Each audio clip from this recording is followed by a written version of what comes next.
You're listening to Too Much on Her Plate, the podcast for smart, busy women who are tired of running on the hamster wheel and are ready to create freedom from overeating and emotional eating. I'm your host, clinical psychologist, author, and a smart, busy woman too, Dr. Melissa McCreary.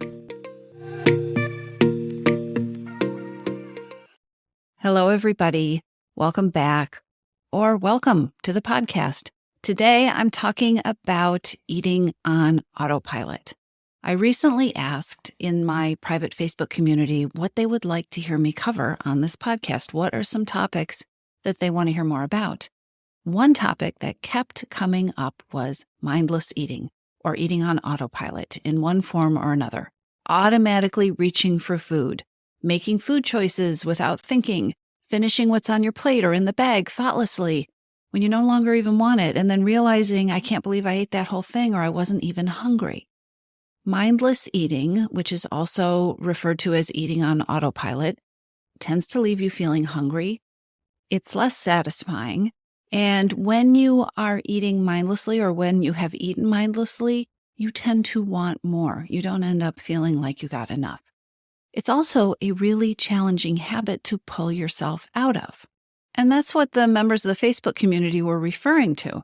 I mean, how are you supposed to intentionally do something else when the problem is that you aren't tuned in to what it is that you're doing, right? You're in this state of mindlessness. And by the way, if you are not in my free Facebook group and you are on Facebook, then you should totally come join us. So I will put the link to that in the show notes. So this whole dilemma of eating on autopilot can be solved with something called mindful eating. Being mindful while you're eating, right? When you develop strategies to move from mindless autopilot behavior, mindless autopilot eating, to a situation where you are present, you change the power dynamic.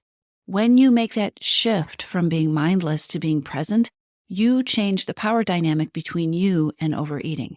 Mindful eating, being mindful and present and aware while you eat, gives you your power back.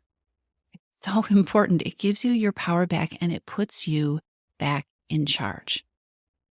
Mindful eating is a strategy or a practice with a lot of benefits, but it can feel awkward and even uncomfortable, and you can be pretty resistant to it at first if you have been doing the opposite thing, the mindless thing.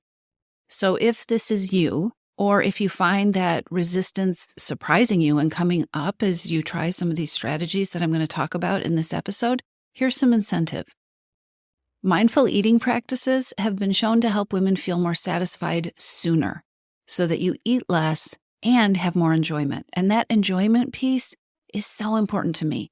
So much overeating happens without enjoyment, without really tasting or experiencing the food that we're overeating. We tell ourselves we're using food to treat ourselves or to take care of ourselves, or we tell ourselves we're overeating this thing because we don't want to feel deprived. But when you're on autopilot, you're not even fully experiencing the taste or the pleasure that food can bring. And life's too short for that. The practice of mindful eating is incredibly powerful. If you struggle with emotional eating, binge eating, or even an unexplainable difficulty losing weight, you're trying to lose weight, you feel like you're doing the right things, you don't know what's going on, mindful eating is almost always your best next step toward figuring things out and toward achieving success. Here's something important. You probably won't break habits with eating on autopilot all at once, and this is perfectly okay. In fact, you may not need to break habits with eating on autopilot all at once. Your best bet may be focusing in on certain situations where that eating on autopilot isn't working for you. Breaking the autopilot habit is most likely going to be a process, and I have some strategies that can be very helpful and help you be more mindful of your eating, again, so that you can take your power back in these situations.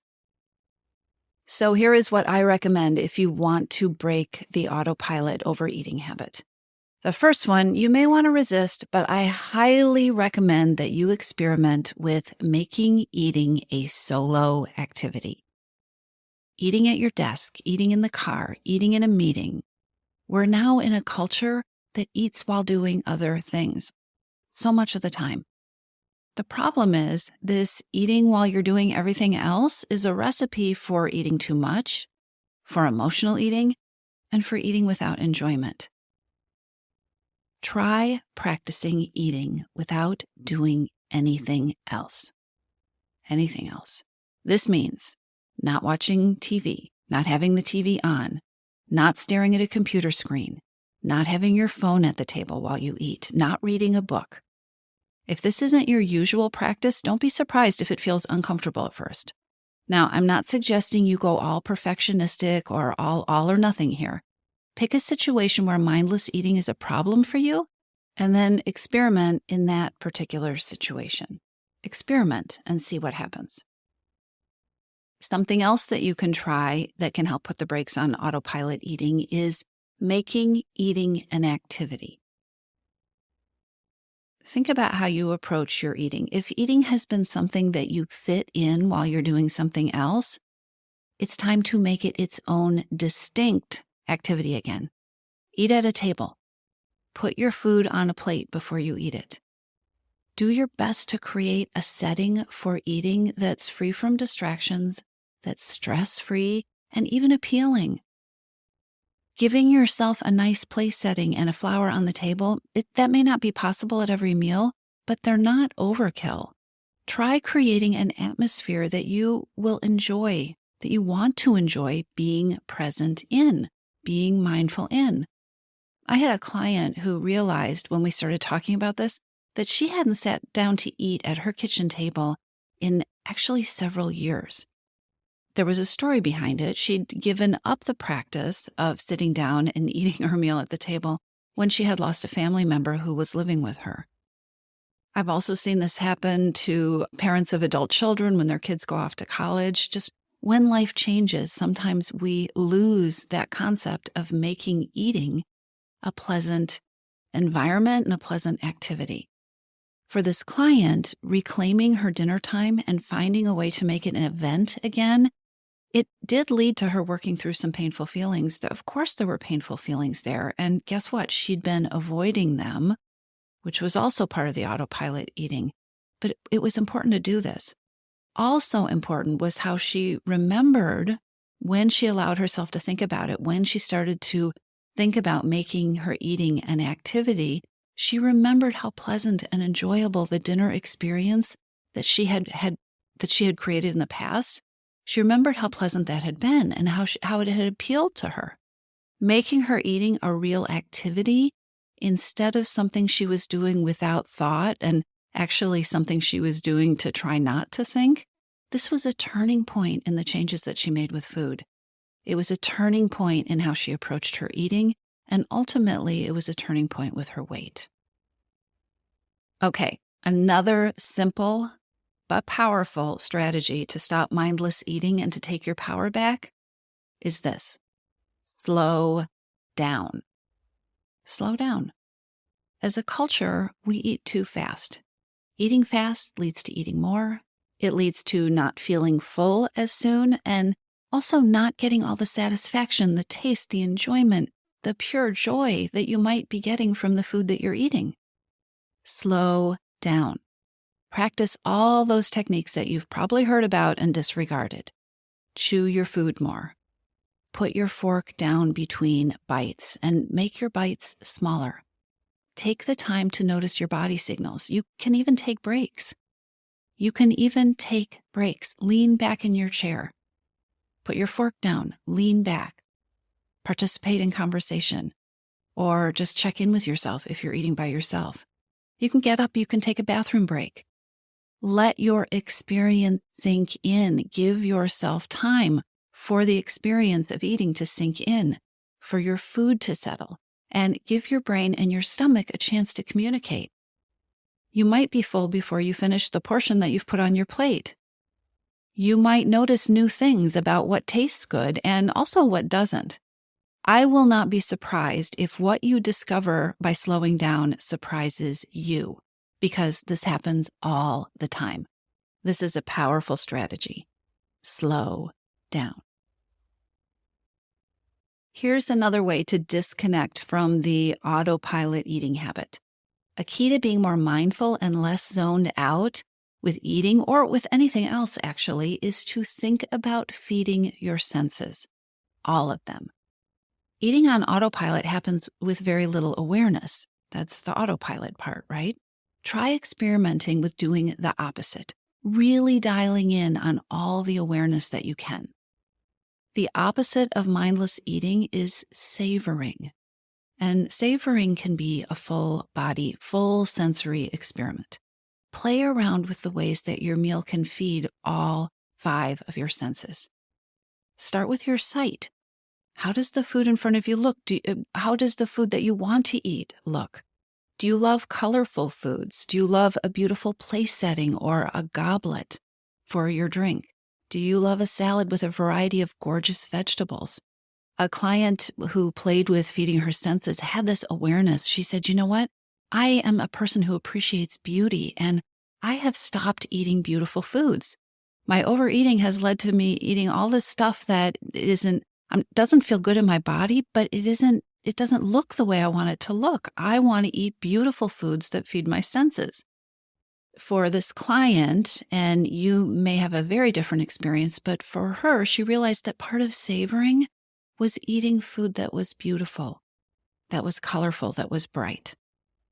You can pay attention to feeding your sense of sound. Notice the crunch, the crispness.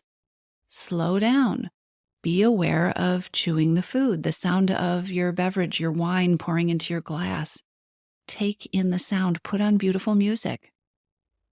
Pay attention to touch. How does the food feel in your mouth? Can you let the chocolate melt on your tongue? Can you appreciate the cold or the heat, or how smooth the yogurt is?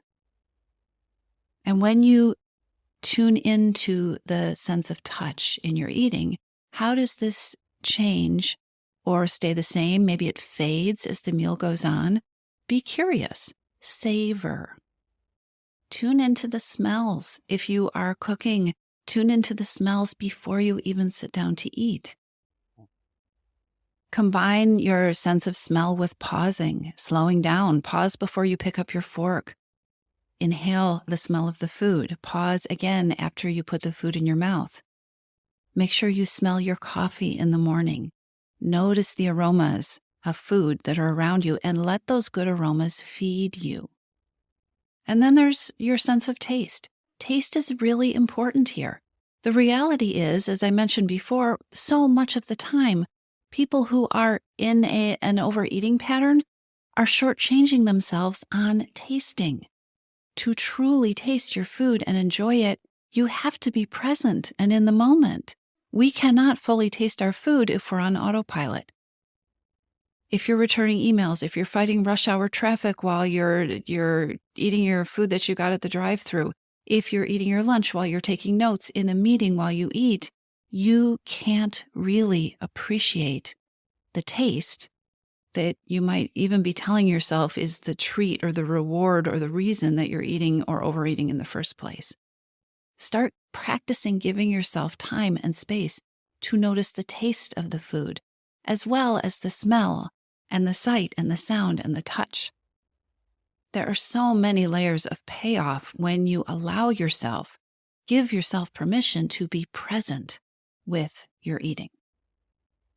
Okay, I have one more strategy for you that can really help with mindless eating, and this is to practice discernment.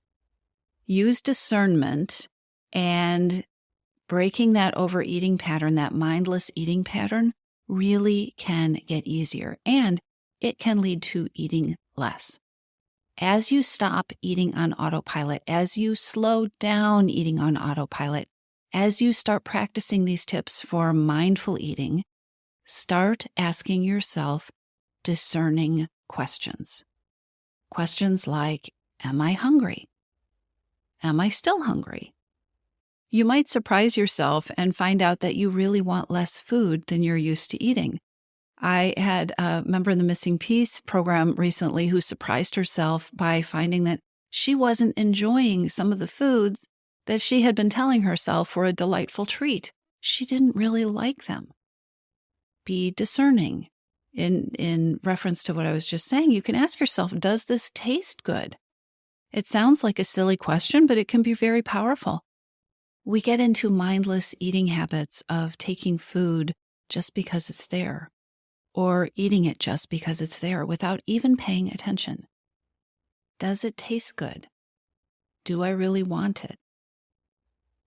You can layer on another discerning question. Does it still taste good?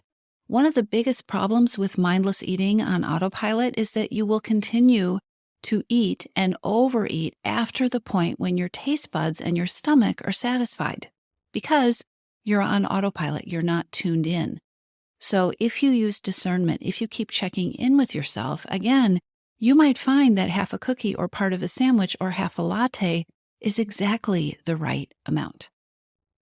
These are the ideas that I have for you today. These are the ideas, the techniques that you can start applying imperfectly. And remember, imperfect is always fine. You can apply these imperfectly to start breaking the habit of eating mindlessly or eating on autopilot. Give these strategies a try and see what happens. And I'd love to hear if you have more questions about mindless eating, eating on autopilot, and how these strategies work for you. I'll talk to you soon. If you're ready to lose your overeating and emotional eating habits, and you are ready to step into a relationship with food that fits you, one that doesn't rely on willpower and deprivation, then now is the time to join your missing piece. Enrollment is open, and this is the perfect time to join me. Go to toomuchonherplate.com/freedom, or just click on the link in the show notes. Your Missing Piece is the program where I show you step-by-step how to create freedom from overeating with a unique combination of psychologist-designed, personalized work with me, coaching, and smart strategy. You'll learn how to reclaim your power, ditch the diets, and create results that are built to last. Check it all out at toomuchonherplate.com/freedom, and I'll see you inside.